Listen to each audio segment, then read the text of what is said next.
This podcast is sponsored by nobody. Hey dudes, welcome to Splat from the Past, the only 80s themed horror and sci-fi show where things can get totally radical.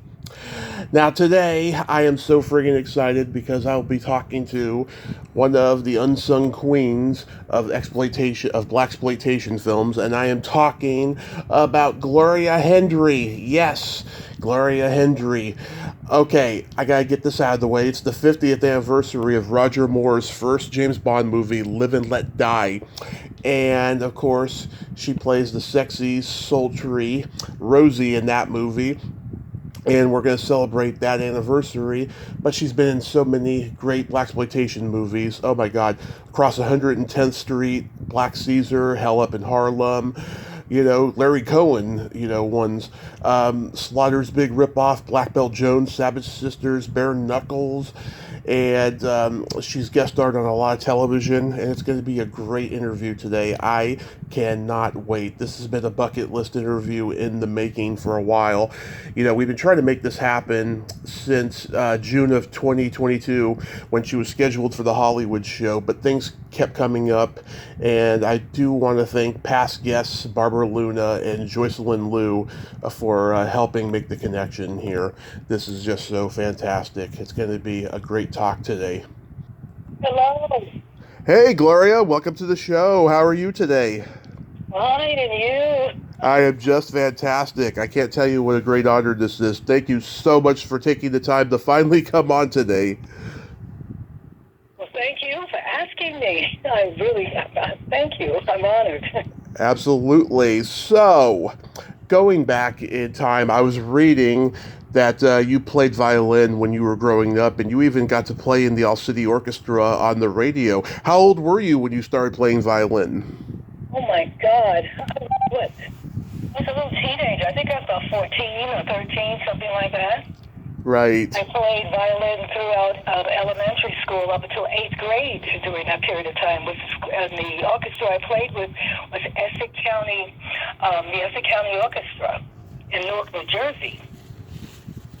Wow. Was that a nerve-wracking experience? It was definitely out of my norm. Mm-hmm. To play with the orchestra, the community that I came out of at that time. Prejudice was very high. Right. I was playing among principal daughters and sons and attorneys, children, and I felt so misplaced. But I studied violin. I think I started out when I was like probably 8, either 9, because that was my elementary school. Yeah, and I had some awkward experiences racially. So it's all tainted with that, but I was the best player that they had me on the outside aisle because I had a great posture and my sound was good. Mm-hmm. And I continued playing violin. I dropped it in high school because the kids used to run me home and go squeak, squeak, squeak, squeak, squeak, squeak. And I sort of got real tired of that and, just always being harassed with so much negativity around such a positive instrument. Yeah. I don't know what that was all about, but I picked up that it represented something that was not very well taken among my people. Mm-hmm. And at the opposite side, too, that I was playing it. So there was so much negativity around it. It was just remarkable. But those were the times. Right. That it was also enforced, if you know what I'm saying. Whereas today, there is this racial situation. Right. But it's more on the table. And that's the best way to handle it. It was very painful back then. And today is a different story. I feel empowered. Yeah. You know what I'm saying? It is certainly a strange and interesting time now, but yeah, oh my God, back then I could just imagine. And plus, rock and roll was hitting the British invasion. I'm sure, violin was considered a wimpy instrument and the guitar was the thing, Yeah, exactly. So I picked violin up again when I hit college. And the maestro said, you will play violin. So I played violin there until I went into the theater academy. And you were originally on the trajectory of being a business lawyer, right? I didn't know what I wanted to be a civil rights attorney. As a matter of fact, when we hit 8th grade, our counselor sit us all down, one by one. And of course, my counselor is of a hue. He's white, and it's a male. And during that period of time, women were not really in the professional world like they are today. You rarely back in those days, in the 60s, would you see a woman attorney. Not unless she was blessed to have a home that her father went to school and pushed her through. Because that's the way it was. Women basically got married after high school or went to college to look for a husband. Yeah. And get married. Yeah, so there we are. There we have it. So I played violin again in college, and it's very interesting. I mean, we could spend a lot of time on this. Yeah. But the only reason why I'm sort of dwelling on that is because it tainted my career throughout. Yes, I did want to be an attorney, and that's what I said to my counselor. And he said, let's be realistic. You could be a legal secretary. And believe it or not, when I graduated out of high school, that's exactly what I did. I became a legal secretary. You had to go to further schooling for that. So I went to Essex County Business Law. Mm-hmm. And I went to 2 years there and to be trained as a legal secretary, because in those days, in the law business, nothing but males were in the office. Rarely would you see a female. There were legal secretaries, there were males, court reporters were males, attorneys were males. The entire system basically was a male. So I got blessed, and I worked for Roy Wilkins of Civil Rights of the NAACP. So it was during the time of de facto segregation, Brown versus Board of Education. So I wound up working for him and Robert Banks and Barbara Morris, which was a woman of color, which was rare. Right in New York City. I'm spending a lot of time on this to let you know my aim was not to be an actress. That was the furthest thing from my mind. So how do you make it over to Playboy? Oh, Lee, there's a whole lot in between there before I got to be a bunny. During that period of time, we were making how much money a week? Well, we got paid every week during those times, which was great. If we got paid every week now, I think it'd be more money in our pockets, and we would be able to make our bills easier because every week you got paid. Today is twice a month, or even that, sometimes once a month. Mm-hmm. But during that period of time, I think I made about $150 a week. Wow. And I walked away from the law business after Martin Luther King was killed. I went through John F. Kennedy, Robert Kennedy, then Martin Luther King, and I'm not sure which was Malcolm X. But when Martin Luther King passed away, was murdered, assassinated, I couldn't take it anymore. I said, my stomach is just too full of knots. In between me running around, people asking me to be a model for this and model for that. Yeah. And it was all the color situation was going on during that time. I would walk down the street, and the photographer, unbeknownst to me, would say, "Hi, I would like to take pictures of you." I'm a photographer, and so and so and so and so. And I would test, and eventually I wound up. The agencies also, Grace Del Marco, Black Beauty agencies, we couldn't be represented by a white agent. We were only represented by black agent. And during those times, we weren't called black, we were called Negroes. If you called me black in those days, I would whip your ass.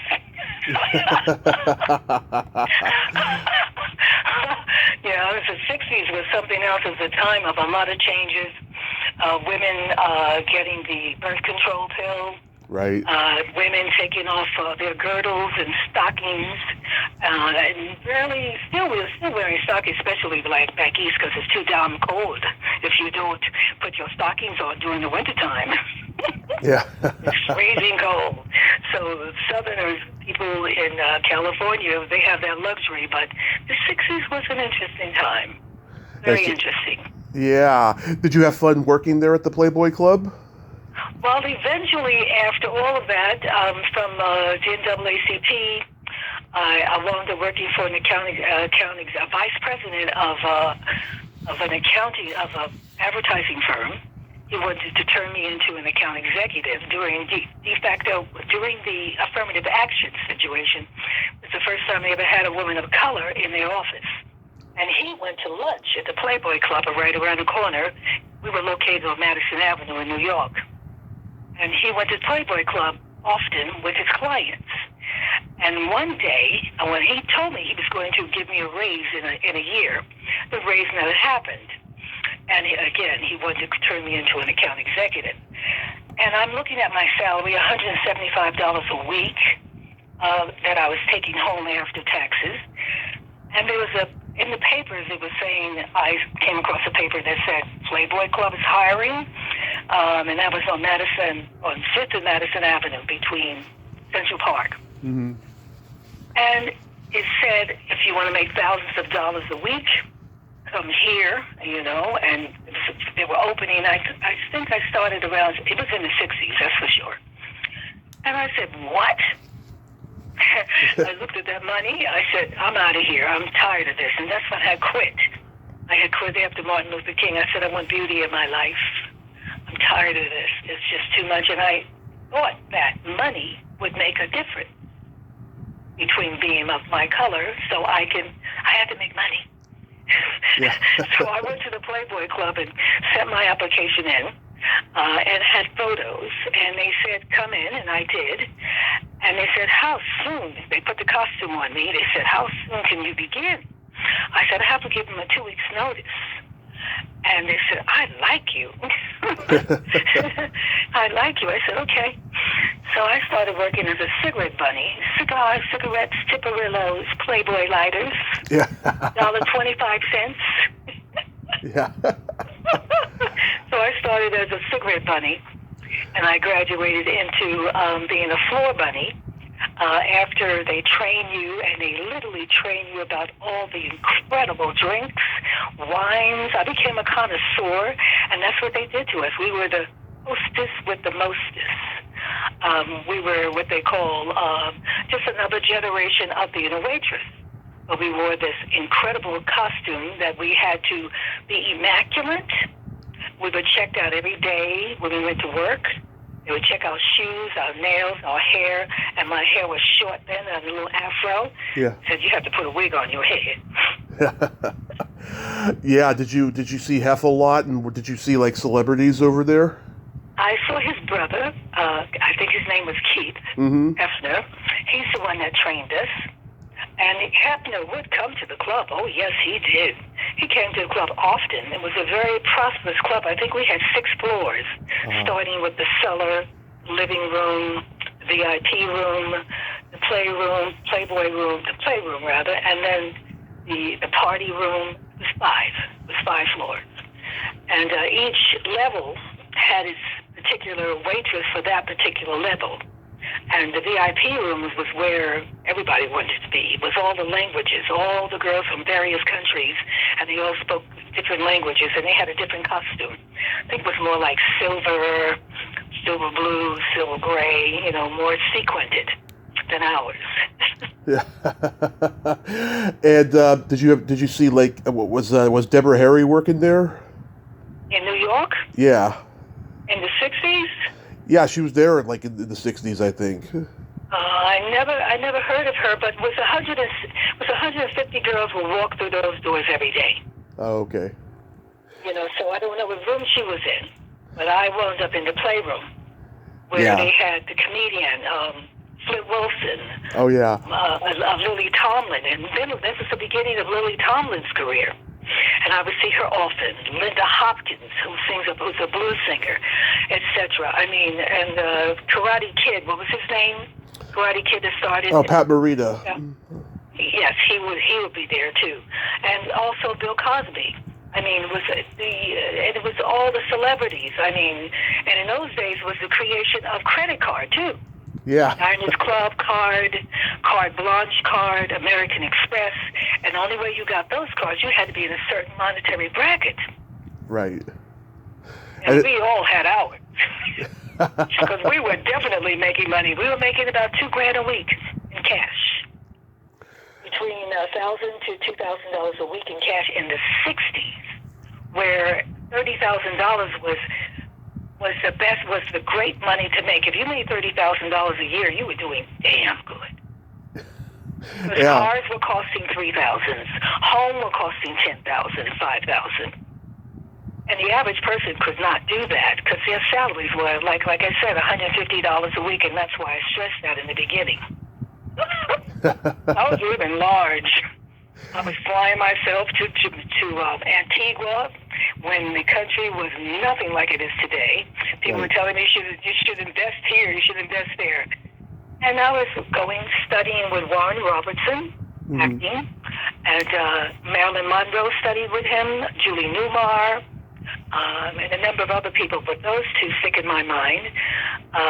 Julie was in my class. You know, she would be there back in the 60s. It was an incredible time in New York. I lived at Park West Village in a high rise, and I lived well. I lived right across the street from Central Park.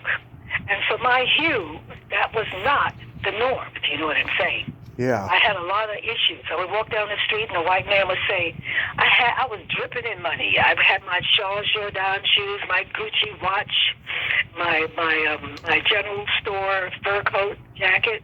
Yeah. I walked down the street and a white man would walk up to me and say, $25. I would be so pissed off. My God. If I had an umbrella, I'd be beating him up. I said, you and your mama. And I said to myself, even money can't separate me. Yeah. You know, I Yeah. was so pissed off. It was just, I was looking for beauty in my life. I got tired of my stomach being tied up in knots and dealing with this racial issue. And the racial issue is still hanging out, and it's no joke. It's still here. I know. It's awful. And the systematic way of doing it, too, because I remember specifically trying to find an apartment when I came to California. Now, New York was more open. But when I came to California, I think his name was Lillian, who was managing, Raw, what is it good for? Absolutely nothing. Say it, say it, say it. Remember the song? Ed? I'm trying to think. What's that song called? It'll hit me. But raw, what is it good for? Absolutely nothing. Say it, say it, say it. I love that song. Yeah. It'll hit me. But his manager, we were good friends, and she was from Europe, and we hung out together a lot. And so I was looking for an apartment, and she happened to be with me. She said, "I'll go with you." I went up to this apartment building, and I said, and they said, "I'm sorry, but there's no vacancy." And I looked, and I saw the sign out there. I said, "Lillian, go over there." She went over there, and she got the apartment, and she made sure she got two. That's how I got in. California was so in your face prejudice. Oh my God, this is a Mason-Dixon line, I said. Oh yeah. Crazy. So the first movie you were in was for Love of Ivy. You played a cocktail waitress. Daniel Mann directed it. What was he like? Well, I was at the Playboy Club and waiting on tables because I got a lot of propositions. People say, I want to take pictures of you for this magazine, or, would you like to be in my movie? And Daniel Mann was there with his casting director. That's after the fact I found out. And he said to me, and I was waiting on his table, he said, how would you like to be in a movie? I said, you have to speak to the bunny mother. And he did. They did. And I got that part. And believe it or not, was it For Love of Ivy or was it Landlord? It was For Love of Ivy, 1968. Right, Daniel Mann, For Love of Ivy, 69. Yeah. 1969. I'm looking at my book right now. You know I have a book out. Yeah, it says 68 on IMDb, so that's why I said 68. Oh, well, IMDb says 68. Okay, I made a mistake. Well, give or take. Yeah, so I got it. I worked on that movie for a number of, at least about a month, and For Love of Ivy. And that was also taking place, and that's when I met Sidney Poitier and Abby Lincoln. Yeah. But basically Sidney Poitier, who became my mentor while I was living in New York. He was incredible. Yeah, and that's how I got the part. And then you worked with Hal Ashby on The Landlord. That's such a great movie, and I've heard a lot of great things about Hal Ashby. I've heard he was a very generous director, and he cared about film so much. It's sad that we lost him way too soon. Yeah, Hal Ashby, yes. That was 67, if I'm not mistaken. It says 70. It does. Mm-hmm. Okay, another mistake. It says 70. Incredible. I thought it was 67. Okay. Yeah. And of course, yes, Hal Ashby is incredible. Yes, I enjoyed very much working with him on Landlord and also Bo Bridges. Oh, yeah, he's in both of those movies, For Love of Ivy and Landlord. Right. Yes, Bo Bridges, and I believe Pearl Bailey was in that. Yep. And I think Clara Leach, was she in that? Cloris Leachman? Yes, she was in For Love of Ivy. She was in that too, yes. Yeah. Yeah, I had that opportunity to work on Landlord with Hal Ashby. Yes, it was wonderful. And a matter of fact, I forgot which one of these movies Taft Hartley, I think it was, that Taft Hartley me into Screen Actors Guild. On my card, it says I've been in there since '68. So that must have been For Love of Ivy. Yes. Right. I also love Across 110th Street. I think it's another great movie. What was that like to make? Oh, Across 100, oh my God. I did my own stunt. Mm-hmm. First of all, stunt people of color were not around. That is, they weren't in the Hollywood scene. And a lot of martial artists were around during that period of time, unbeknownst to me at that particular time. So I, and Franciosa, Antonio Franciosa. Right. He was very much of his own stunt person, and he was, he believed in reality. And he threw me across the room. Yeah. Because I was trying to protect Antonio Farkas, who was my boyfriend. Yeah. It was Cross 110th Street was one of those movies that, my God, that was very realistic, depicting the hustle and bustle of the class of people that pushed drugs, etc., and liquor and bootlegged and all of that. And it was classified as one of the most depict of that period, of time. So I think it won some kind of special award, did it not? Did you see that? I think it may have gotten an Academy Award nomination or a Golden Globe, I think. Yeah, something like that. It was directed by Barry Shear. Yeah. Yeah, that was an experience. I got thrown across the room. And also nudity. I auditioned for that role, and it was very traumatic for me because I had to be in the nude. Uh-huh. And when I went to audition for it, and it really bothered me. I walked away from the audition awful and in tears. And when I went home, I was so upset at myself. I said, I'm an actress, girl. I'm an actress. What's your personal thing got to do with it? And also there's a line. I didn't do porn. There's a line. So I went back, I re-auditioned for it. I called the casting director on the phone, and I asked her, may I come back? I think I called her that night. And she said, okay, Gloria, we'll give you another chance. And I got the role. And I remember Antonio Franciosa, this fight scene with at the bar. And, of course, I was trying to protect my pimp. Yeah. And he threw me literally across the floor. I never forgot that. Wow. I leaped on his back, Antonio Franciosa's back, trying to protect, because he had smashed a glass in Antonio Farkas' face. Thankfully, the glass was made of shatterproof, to be able to shatter when he did that. But, reality from the film point of view, you would think was real. So I jumped on his back, staying in character. He pitched me across that room. I went through a number of chairs. I never forgot that. With no hesitation, he threw this little girl. Did you get injured? Well, of course I did. My pride at the same time, and no, I didn't get injured, but I got injured in a number of other movies. But that one I did not get injured. But mostly my pride was hurt in the audacity of him doing that, and I really couldn't retaliate, if you know what I mean, staying in character. I thought about it. How was Anthony Quinn to work with? Anthony Quinn was a jewel. I mean, I auditioned for him. It was Anthony Quinn, of course, and Barry Shear. I auditioned for those two. And that was a rare audition because you normally get a chance to audition for the absolute producer and top actor. Yeah. Barry Shear as well. Yeah, I got the opportunity to meet him. Yeah, he was awesome. The man was awesome. I was glad when Quentin Tarantino brought back the Bobby Womack song for Jackie Brown. It's such a good song.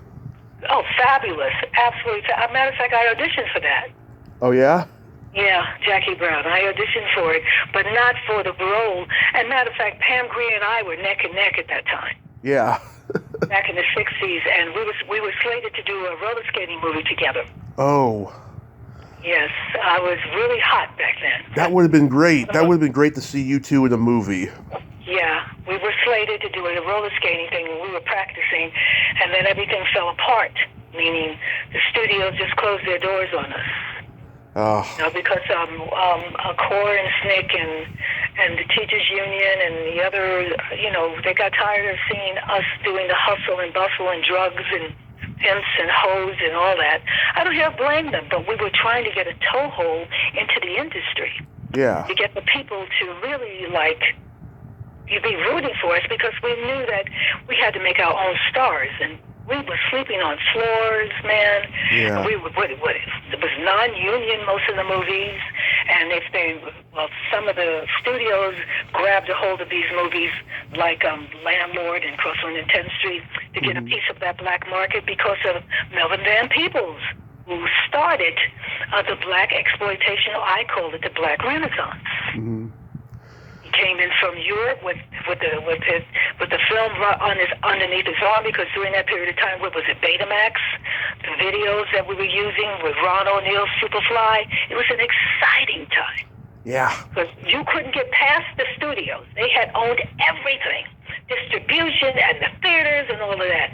Well, when Melvin Van Peebles started with Sweet Sweetback Badass song, honey, and he went to the theaters directly and put the movies up, people came from everywhere to see us performing, because they never saw a movie with all of us in there at one time and starring in all these movies. They came from everywhere, and the studios were in trouble back in that period of time. Oh, yeah, you had American International. They weren't making money. People weren't going to the movies. And, honey, we put action in those movies. We were action movies supreme. Mm-hmm. You know? So we pulled, as a matter of fact, a number of the studios got well from our movies. And we want to keep talking about the rest of the movies I did. You know, I will, as you move through. Keep them in line. But, yeah, we were hot. We were hot all over Europe, China. Yeah. The studios were making grand theft money.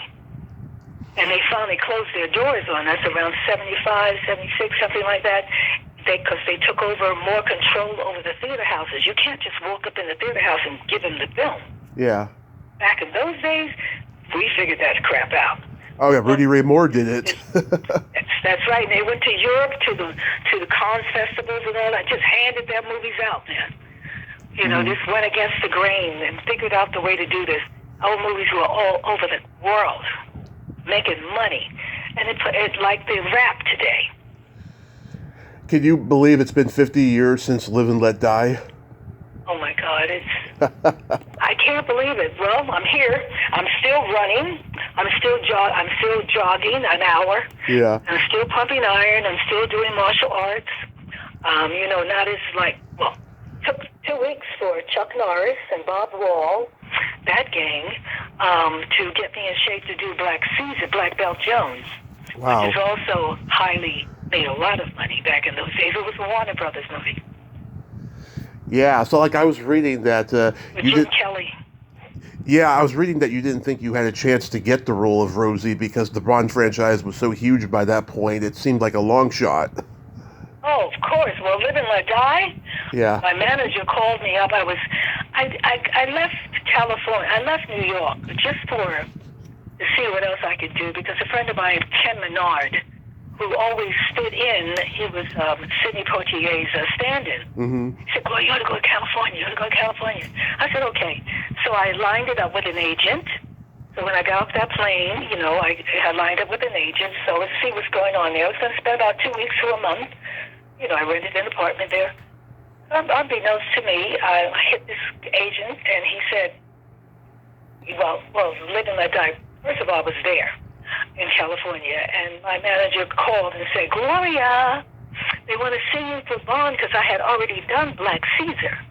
And I don't know who on the set of Black Caesar recommended me, and how my name wound up with the Harry Salzman or Cubby Broccoli. I don't know how it got to the bond. Mm-hmm. But to make a long story short, Lloyd Colmar was my manager, and I had slipped my buns to California because I wanted to make more of my film life. And he said, "They want to see you." I said, "What? For a Bond movie?" I said, "I'm not tall, I'm not big busted, and I'm not white and blue eyes. What are you talking about?" They said, "Want to see you, Gloria." He said, I said, "On my own dime, I got to come back to New York?" He said, "Yes." I said, "You're kidding me."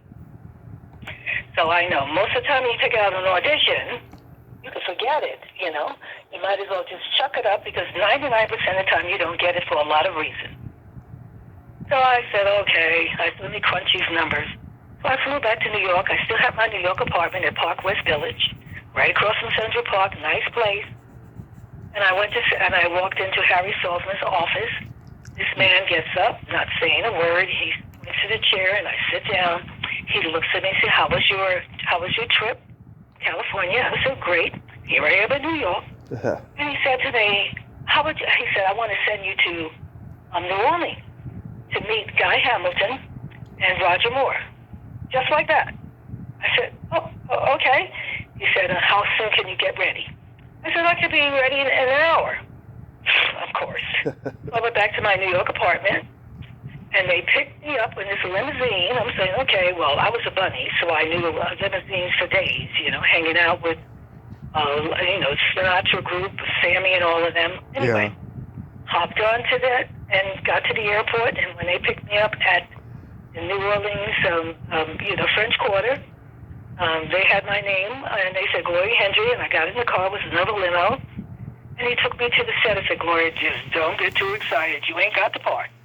It's just whatever's happening. And I'm going home right after the audition." Mm-hmm. So I got there and met Harry. No, I didn't. I met Guy Hamilton. Right. And I met Roger Moore. And I was excited because he's the saint, right? I got very excited. So then they said, "Well, madam, would you like to stay over and we'll send you back to," I said, no, I'll go back to the same day. So they sent me back to New York, and from New York, stopped in my apartment again and headed out to California. That was a hell of a day. Forgot all about it. About a week or 10 days later, "You got the part." I never said one line. Yeah. Roger Moore was coming off of being a TV star both in America and England with The Saint, and of course he had been on Maverick. But did you get a sense he was nervous at all about being Bond for the first time? No, not at all. He was laid back. He was very kind. I mean, that's all I've known about him because all of my scenes are with him. He even shared his limousine with me. And every time he signed an autograph, he would ask me to sign it too. He was just so gracious. And every morning while we were in Jamaica, filming, because that's where we filmed, all in Jamaica. Yeah. And then, of course, Pinewood Studios for interior. Mm-hmm. But we would swim. He would be swimming one direction, and I'd be swimming in the other in the mornings. His room was right next to mine with his family, and Cubby Broccoli's was right next door to me on the other side. So they both anchored me.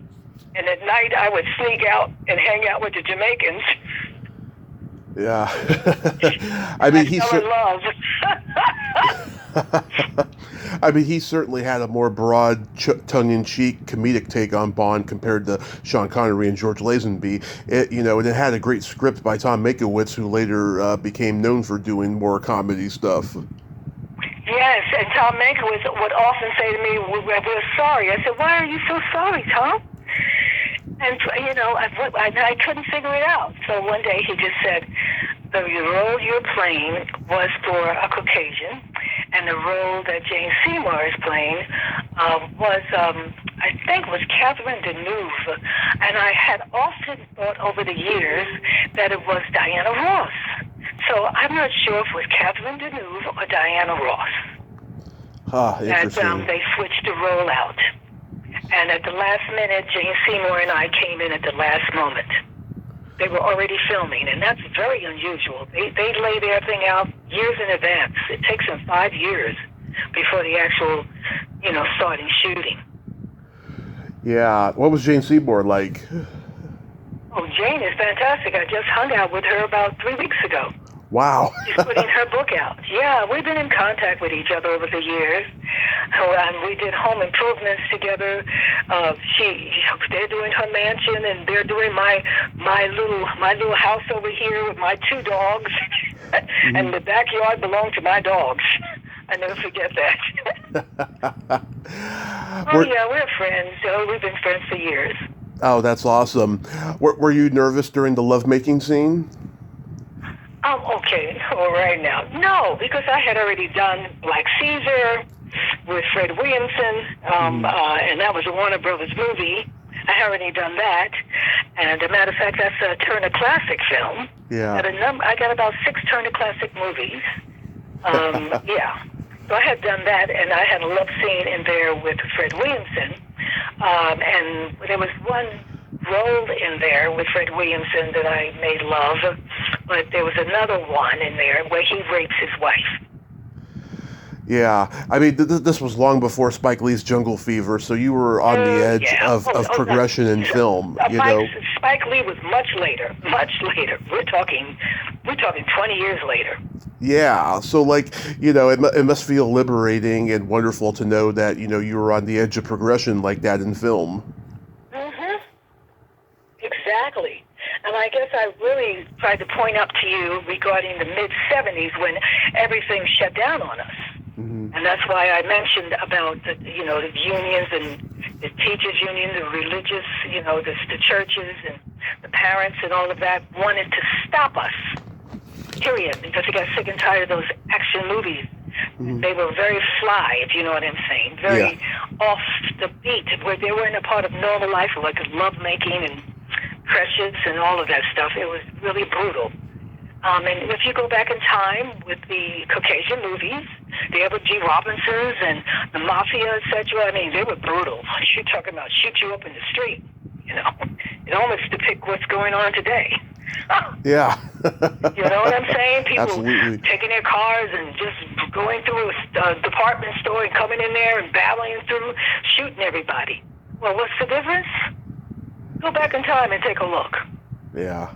So we kept saying to ourselves, well, calm down, you guys. We got to make our stars so we'll be able to make our movie.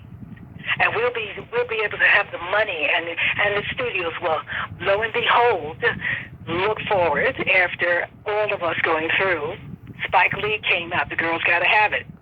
And like Elvis and Melvin and Peoples came out with Sweet Sweetback Badass Song. You want to connect the connection? Mm-hmm. When he came out, the door opened again. But for a good 20 years between that, from 75 to what, 85, somewhere in the 90s? Mm-hmm. When what year was Spike Lee's movie, The Girl Gotta Have It? What year was that? That was 86. Okay, then. That took like 10 years. Yeah. 75 or 76 is when they slammed the door on us. It took like 10 years to swing those doors open again. And it took a little while between that to where we are today. We've got multi-billionaires today. We got billionaires today. Yeah. Our Hugh, I am so happy to be alive today. Oh, I am so happy. And to see our black women being starring roles. I am so happy. The struggle that I've gone through. Not just me. Pam Grier and the rest of us. I can name us. Esther Roll, Rosalind Cash, Madge Sinclair, Cecily Tyson, Diane Carroll, Vanetta McGee, Abby Lincoln, Diana Sands, Cordia McNeil, Jonelle Allen, Marky Bay, Margaret Avery, Sheila Frazier, Hope Clark, Carol Speed, Virginia Capers, Emily Yancey, Tamara Dobson, Beverly Todd, Judy Pace, Annazette Chase, Angela Jane, Bassett. and I can go on. Yeah, Angela Bassett. Go on with us from that period. Today, these kids stand on our shoulders, and they also stand on the shoulders of Spike Lee. Right. So there we have it. And all these years, 50 years, so we're talking about 50 years of Live and Let Die. But Live and Let Die movie was the only black Bond movie. Mm-hmm. That's it. Did those Scarecrow dolls really scare you? Oh my God! It was so much fun. It was so much fun, and when they supposed to have shot me, right? Yeah, that was Yampi Kodo. Yeah. You know, had his spears. Well, it's like mental telepathy, right? Uh-huh. Ahead of our time, right? Right. How in the world did he operate that, right? Yeah. I love, after he says that great line, I certainly wouldn't have killed you before, you do that hiss. That hiss is so sexy. Right? Yeah. It was a great hiss, I'll tell you. Oh my God! And when I was lying on top of him at the lake, mm-hmm. I purposely had garlic the night before. Oh yeah. And so while he's lying there and he's looking at me and we're both looking at each other, I was blowing my breath in his face. And underneath his breath, as the scene was going on, you're lucky my wife is Italian. Oh, we had so much fun. Oh, we had so much fun. Yeah. What did you think of the Paul McCartney song? Oh, Live and Let Die. Are you kidding me? It's fitting today. As a matter of fact, I'm singing with my 18-piece orchestra, and I have I published my album on Spotify, YouTube, Apple, and all of that. It's online. I produced my album on Bond songs. I sing about maybe 11 Bond songs. Take a peek with an 18-piece orchestra. It's very fitting today. Mm-hmm. When you were young, when your heart was an open book, you used to say, live and let live. You know you did. You know you did. You know you did. But in this ever-changing world that we live in, but this ever-changing world that we live in, live and let die.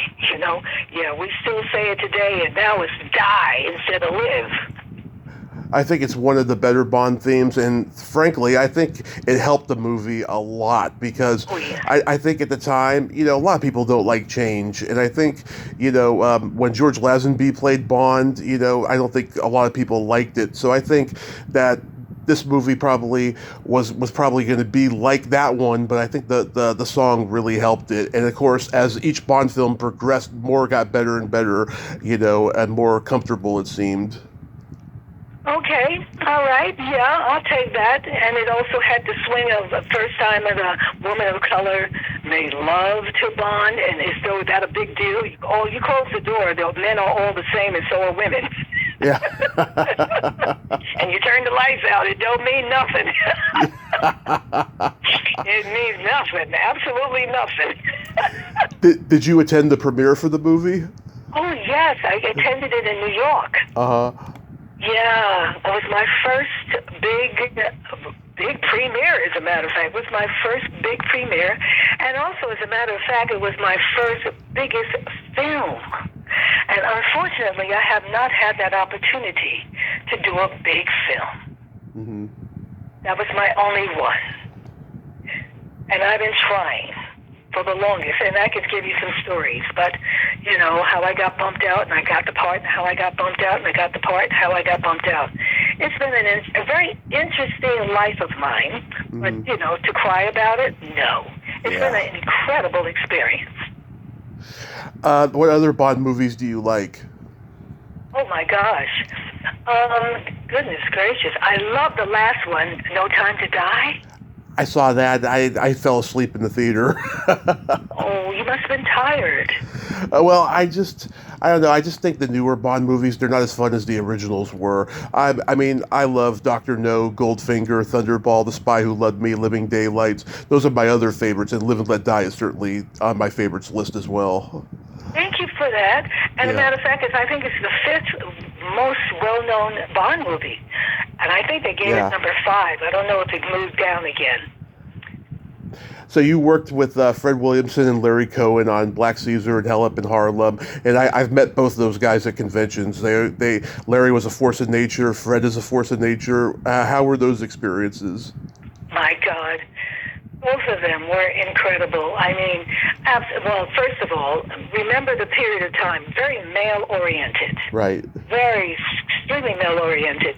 And everything favored the guy. I mean, that Yeah. was just the way it was in those days. So therefore, even if your role as a female is equal or somewhat the definite starring role as well, they just snuffed you out and always made sure that the guy had all the women around him, and there you are, left out there, bare.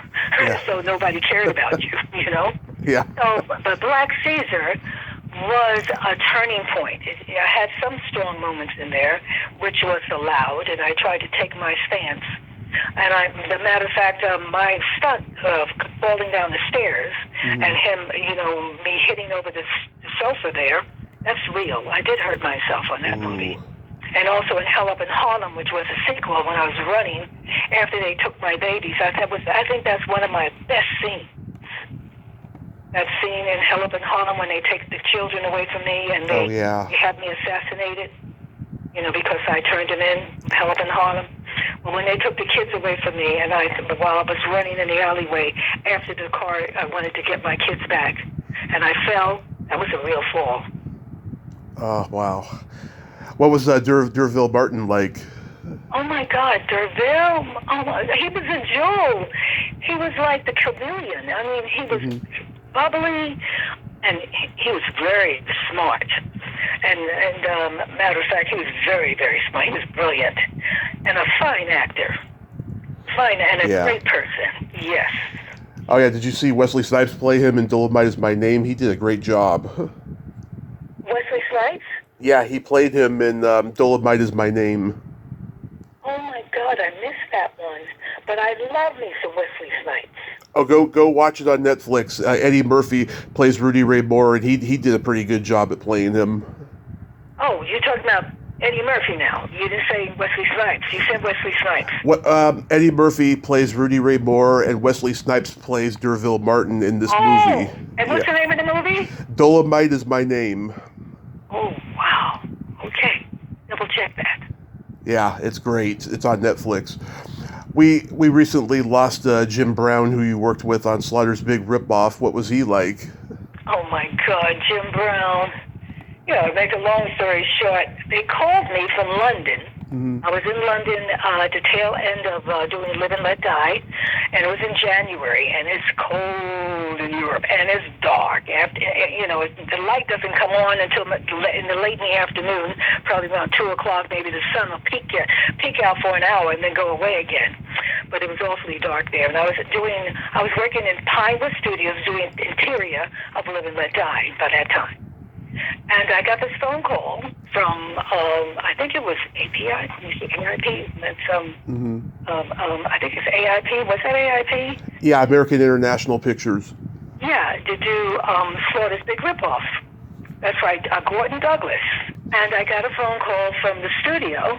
They said, Miss Hendry, we would like very much for you to do Slaughter's Big Ripoff with Jim Brown. First of all, he's like the world's famous football player, and I was honored. Yes. I without any hesitation, talking any money. I didn't want to be bothered. And they didn't call my manager. They called me directly. And I said yes. And I think I gave it back to Lord Comar for him to do the business. Yes, I did. I think I did. Yeah, so working with Jim Brown, very challenging, very gentle man, at the same time takes space, and he is a man. And he challenged me. And I'm an athlete. I'm a natural-born athlete, amateur athlete. Play tennis, horseback ride, jump. I'm an English writer. I ski. I swim. I ballet. Softball, touch football, basketball, etc. And I'm a climber and I'm a runner. Mm-hmm. And he challenged me. He said, black people don't swim and black women don't swim. They don't like to mess up their hair. I said, we were in women conversation. I said, really? I said, I can swim. He said, prove it. I said, you got a swimming pool? He said, yeah. I said, okay. You got a bathing suit? He said, yeah. I said, okay. Mm-hmm. So I said, after work, when we get off, hey, take me up there to your place and, I'll show it to you. He said, okay. His mind is thinking, he gonna get some. So we get to his home right there off of Sunset Plaza. Lovely home. And I said, okay, where's the swimsuit? He said, I don't have any. I said, give me a T-shirt. So, had my panties on. I put on the T-shirt, and I dived into his pool, and I went from one section to the next, back and forth about 10 times. And he was standing in there looking at me and said, damn, you can swim. I said, I told you. And he says to me, every time I would meet up with him, he said, the one that got away. You sure showed him. I sure did. If he didn't mess with me, he did not mess with me. He didn't even try to hit on me anymore, Yeah. He said, the one that got away. And you had Ed McMahon playing the bad guy, which is bizarre to me. Oh, wasn't it? I tell you, yes, he was. But that was an honor, He got in because it's Jim Brown, man. Yeah. Brown, He's probably... it was wonderful. And he did a number of movies that period of time. And that's when they took the football players and turned them into actors. Yeah. What's her? My friend Jackie Giroux. I think she was in that one. She was in one of the blaxploitation movies you were in. Yeah, she was in Slaughter's Big Ripoff. Yeah. She was on the Tonight Show a couple of times during that time because of working with Ed. And then you got to work with Robert Klaus on Black Belt Jones. He had just done Enter the Dragon at that time. Yes, with Jim Kelly and Bruce Lee. Mm-hmm. Enter the Dragon, yes, and I got that opportunity too. And I remember the audition very well. Warner Brothers, I believe. Isn't that Warner Brothers? Warner Brothers made Enter the Dragon, yeah. Yeah, and I got a year's contract with them to pick up another film for me. That's how they hired me. But to make a long story short about the audition, they had a number of us, very well-known ladies in that room. Jane Kennedy was there. Vanetta McGee. Vanetta McGee was there. I think Rosalind Cash was there. It's a number of us, women of color. And so they had us all hold our legs up. Like if you could hold your leg up, that means you had strength. I was the only one that could do it. Nice. I was the only one that could hold my leg up and then kick. I was the only one that could do it. And they trained me for 2 weeks before I did that scene in Black Belt Jones. Again, I'm an athlete, so my body coordination is pretty damn gone good, especially during that time. That's how I got the part. They didn't offer it to me, but they offered me because of, I guess, they offered me a 1 year's contract with them to pick up another movie. Mm-hmm. And that's how I got the role, too. So, and working with Jim Kelly was awesome. We ran on the beach in the sand. That whole scene, yes, that was me. There was no stunt lady. And running on sand is no joke, but I run on sand. In those days, I was running on sand, 10 miles. My husband and I would hit the beach. Mm-hmm. So that was nothing. That was nothing. As a matter of fact, I have skied with world-class skiers and gone to the top of the mountain I've gone what they call glacier skiing, taking 2 or 3 hours to get down. Mm-hmm. So, my body was in hell of a shape during that time. I think you were badass in Savage Sisters, but I watched it the other night. It had been a while. And I like how the other movie was shot in Manila. What was it like over there? Oh my God, Manila. Oh my God. To make a long story short, well, women in Manila, well, that is in the Philippines, women can't speak for a man directly. That's it. You have to have another man speak to the man. Mm-hmm. Women's rights in the Philippines during that time, mm-hmm. they had none. Yeah. I mean, really none. As a matter of fact, and if you're a woman of color, you're dark, nobody, I mean, you're an outcast. You can't even come in town. So when I got in town in the Philippines, I worked on that movie for, I think, a month. And I was a star. Rosanna Ortiz was a Filipino star, and Sherry Cafaro was the other star. So it was three of us, but I'm the lead, which was not taken so well by some people. Mm-hmm. And as a matter of fact, even in the Philippines, it wasn't taken well at all. So I basically hung out with the people who were a part of the Air Force or the Army, and I stayed close to them rather than anybody else because I was going through all kinds of color problems. When even in my own car, my driver, who's Filipino, said, "I quit because you're black." My father would have my hide. My father's a senator, and I said, "You're fired." So I had a tough time, a very tough time. And John Ashley, John Ashley was the producer, and Eddie Romero was my director, which wonderful director. And I'm not mistaken, the villain, what's his name? Sid Haig. Huh? Sid Haig. No, his name is a Latino here in California. He's got a number of restaurants now. Golly, I can't remember his name off the top of my head. Was it Leopoldo Salcido? Can you pull it up? Yeah. I do want to talk about him. He's awesome. He was the lead. He fit right in with the Filipinos. You can't tell it really. Well, not that I'm trying to be. Like if I was in Africa, you couldn't tell me even any different because I'm home.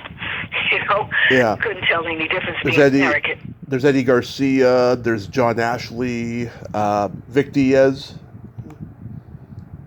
The actors. The lead actor? All the actors in Sabbath Sisters, all the male actors. What was the name again?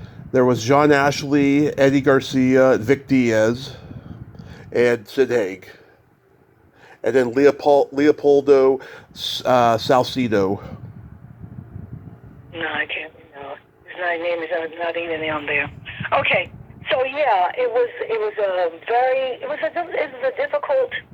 a difficult movie for me emotionally because I was getting a lot of drama. Yeah. Because of my color. Oh my God, so much drama. I mean, I've never been treated so poorly and trying to keep my footing because I'm in another country. And also, in the women's situation, you're not really, I have no power. Yeah. And I didn't have anybody with me to really stand up for me. Really, I didn't. It was very difficult. But the movie itself, I tried my darndest to do the best I could. And the role that I played, my agent told me not to do it. Mm-hmm. But I had not worked for a while, and that was 74. A matter of fact, I hadn't worked. If I did, I was getting broke, in essence. I didn't get paid that much in Black Belt Jones. So you could see between the films, I didn't make that much money. So all I knew is that I was a lead lady, and it was my first leading lady role by myself. Mm-hmm. I was the star, but it was a lot of ruckus about me being the first star. And it was really a difficult struggle on the in-house point of view. Now, how I felt about the movie, well, that's the reason why I took it, because I was the lead. Right. I was number one. And that was my only movie that I was number one in, like that. I'm sorry you had that bad experience, but I gotta tell you, I laughed my ass off when you tied that rope around the guy's balls, and then you tied the other end to the door, and then you close it. Hey, listen, I was doing my revenge shit. Yeah. 'Cause I had been raped, okay? Yeah. And I had been, one of my best friends tried to rape me. I had to fight my ass off. So they brought back some memories. So I was definitely having a good time. Take that, you son of a gun. Do take that. But what was? Oh, yeah. I mean, you're talking about metaphorically? Yeah, I had a good time. But working with Sid Haig must have been great. I met him That's what I'm talking about. Sid Haig. That's the name. Oh, Haig. I said Sid's name earlier. I didn't hear it. I couldn't seem to hear it. Sid Haig is who I'm talking about. Yes. Yeah. Fabulous Sid Haig. Yeah, I met him at one of his last conventions, and frankly, I don't know why he was there. He looked like a walking coma. You could see that he was nearing the end, like he couldn't barely complete a sentence, and he was just, he looked like a zombie. It was sad. But I'll tell you something, though. His son and his grandson were there, and they look exactly like him. It was so cute. Oh, yeah. I love me some Sid Haig. Yes. He's still with us, isn't he? No. He died later that year after I met him. Oh, how long ago was that? 2019. Oh, my God. Okay, thank you so much for telling me, because I thought he was still here. No, it's sad. It's really sad. Well, we all are going to leave, darling. Nobody gets out of life alive, okay? Yeah. Nobody. You're my second guest from Bare Knuckles. I've talked to Karen Kandazian. She's a force of nature. Was that fun to make? Oh, Bare Knuckles was fun to make. As a matter of fact, I was with Don Edmonds, the director. Mm-hmm. I think it wasn't that an AIP movie? And today, it was actually AIP MGM. doesn't exist anymore. Actually, MGM distributed it. Oh. Yeah. MGM distributed Bare Knuckles? I'm sure AIP made it, but MGM distributed it. Okay. Mm-hmm. All right. So AIP does not exist today, does it? No. MGM actually owns their catalog. Okay, there we have it. Yes, it was very, very interesting. As a matter of fact, I think the guy who played the lead was, I want to say, my God, of the, what is that, nightclub on Crenshaw? Robert Vajero. Yes. Yeah. Right, yes. And I think there's another guy, the Caucasian guy that plays the lead. What was his name? Robert Vajero. Sure. Yeah, but I'm not talking about him. I'm talking about the black guy who also was, I think he was a detective. There's Michael Haidt, John Daniels. John Daniels, that's him. You know who John Daniels is. Look him up. Yeah. That's him. John Daniels. John Daniels. Yes, he was in it. He had a major role in it, too.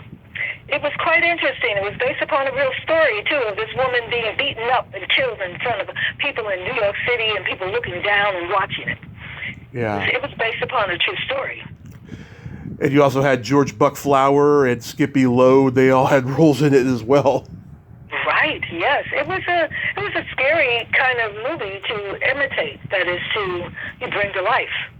And everybody was watching out of their windows, and that was the whole point of it. People watching it, like looking at television. How was the Pumpkinhead 2 experience? Huh? Pumpkinhead 2, Blood Wings? Oh, my God.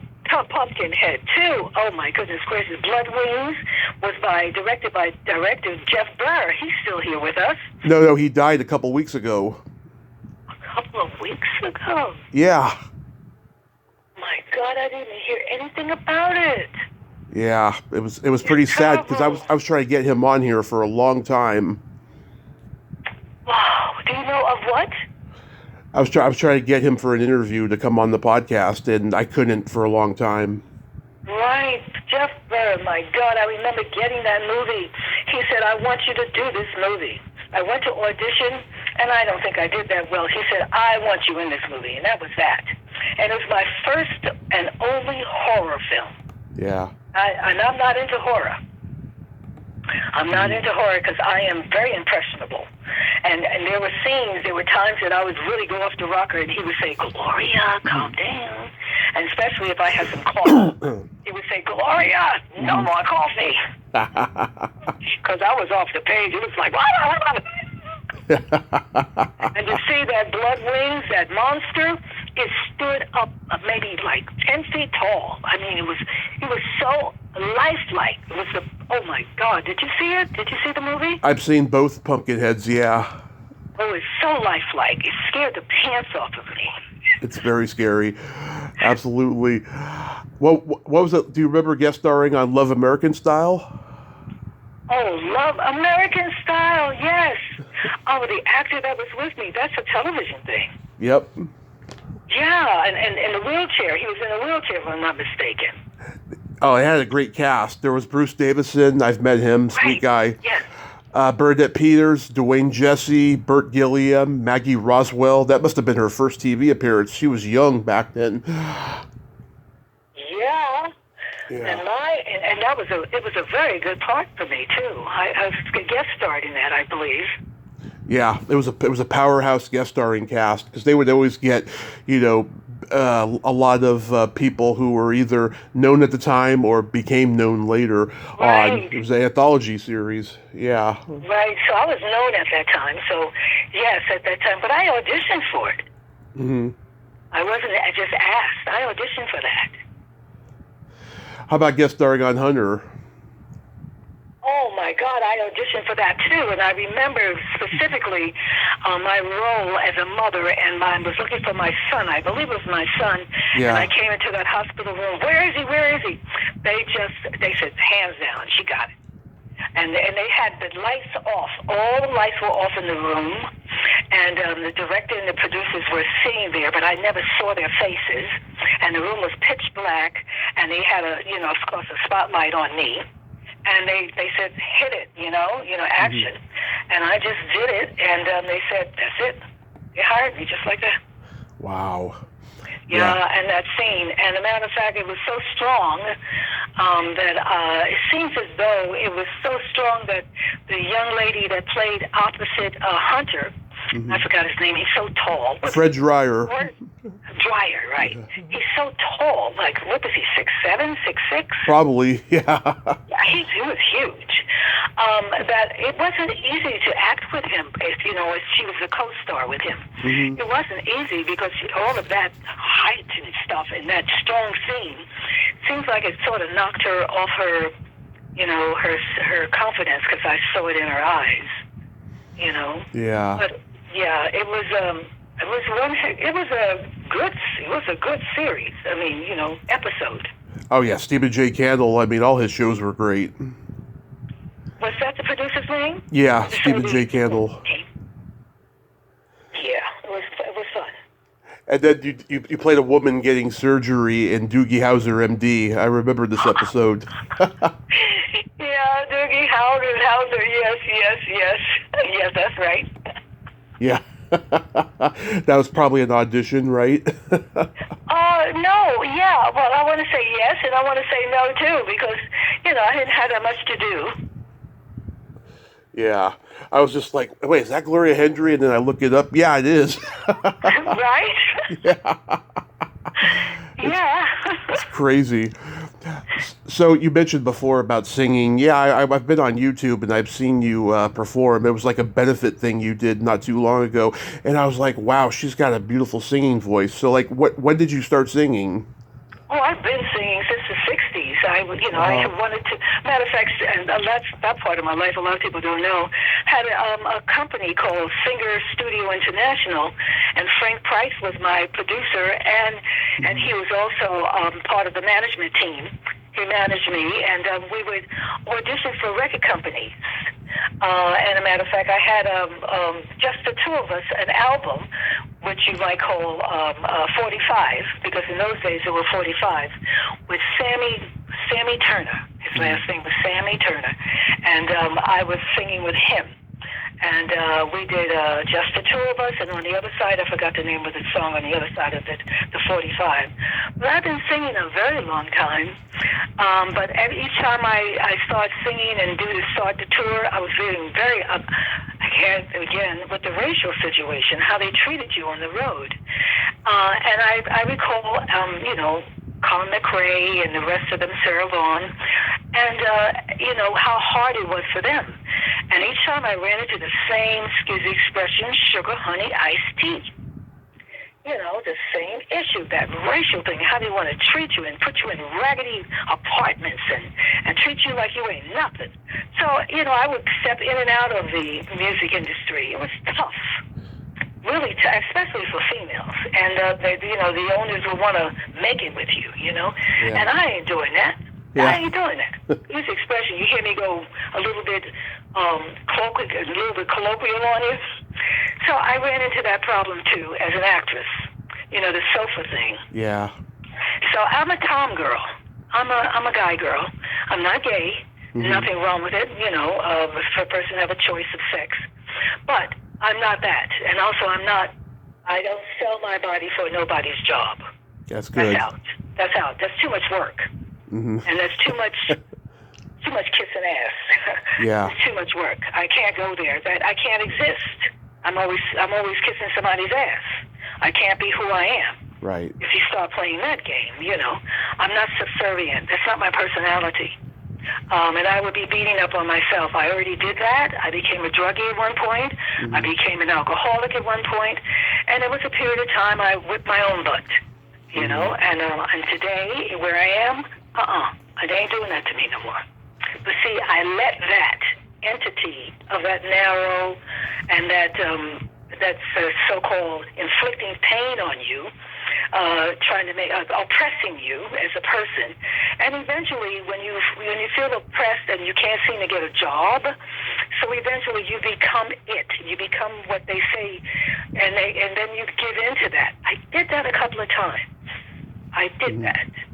And I don't mean to keep coming back to the suffrage. I'm not doing that. I'm just trying to point out that I don't care where you work. It could be in the law business. It could be in the medical business. It could be in the outer space business. Yeah. Men over women situation.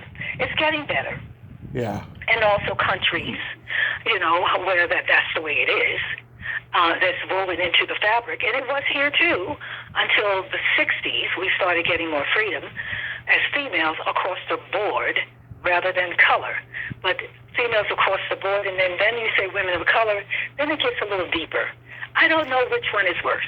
Mm-hmm. And I mean of all walks of life, because I had the opportunity to be at the Playboy Club. So, and my friends are from many countries. So we ladies talk. So, yeah, I'm pretty well-rounded today. And it's better today, and I'd rather be in America than a lot of other places.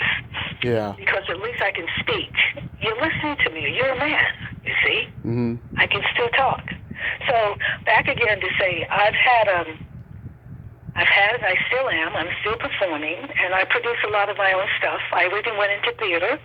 I have my own company called Women in the Performing Arts, and I have my own repertory group, my own rep, and I produce my own plays, which I'm getting ready to produce my own shows. So I'm going to have to four-wall houses in order for me to stay the artist that I am and build my own platform. Do you have anything coming up you'd like to mention? I don't know how accurate IMDb is, but it said that you made a movie called Stomp Kid. Yes, I did. Oh, good. It's accurate. Good. And it's also, I did a movie called Snow Black. That's also real. Mm-hmm. And I also did a movie called Seven Swans. That's also real.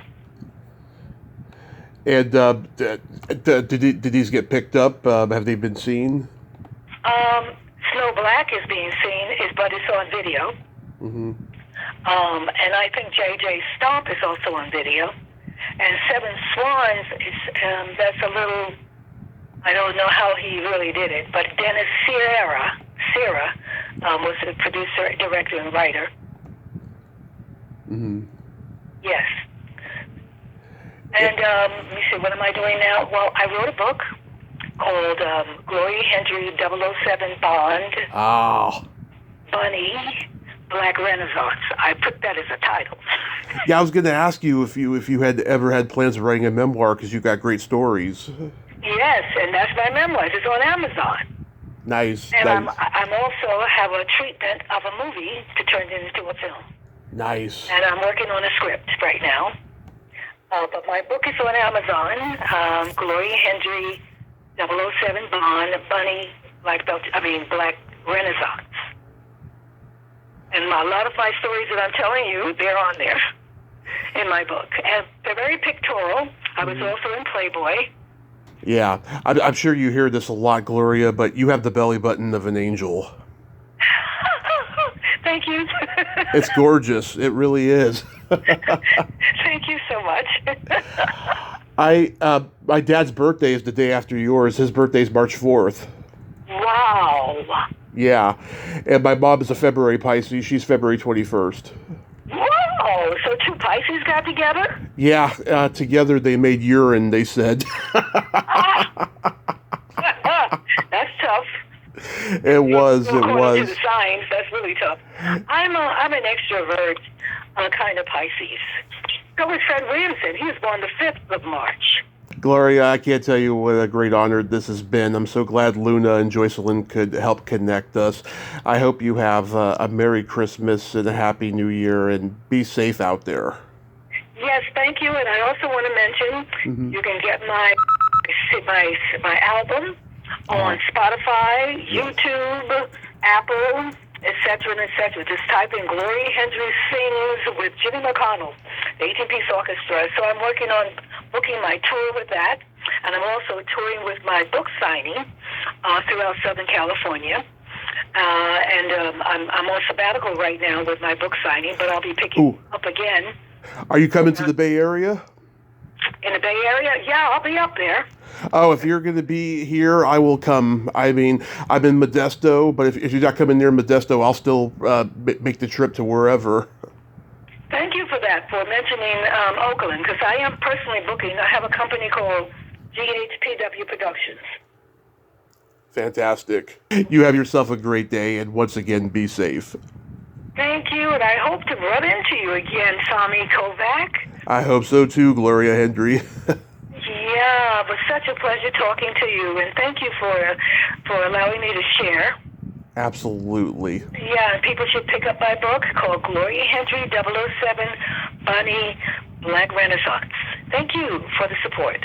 My pleasure. Bye-bye. Okay, the best. Bye. Well, there you have it. Gloria Hendry. Ain't she a sweetheart? Oh my God, what a fantastic, insightful lady. I'm so glad that Barbara Luna, and Joycelyn Liu could help make the connection there. She was fantastic. I could listen to her for hours. Well, until next time, this is Tommy Throwback Kovac saying there's no shame in living in the past because the present sucks. Later, dudes.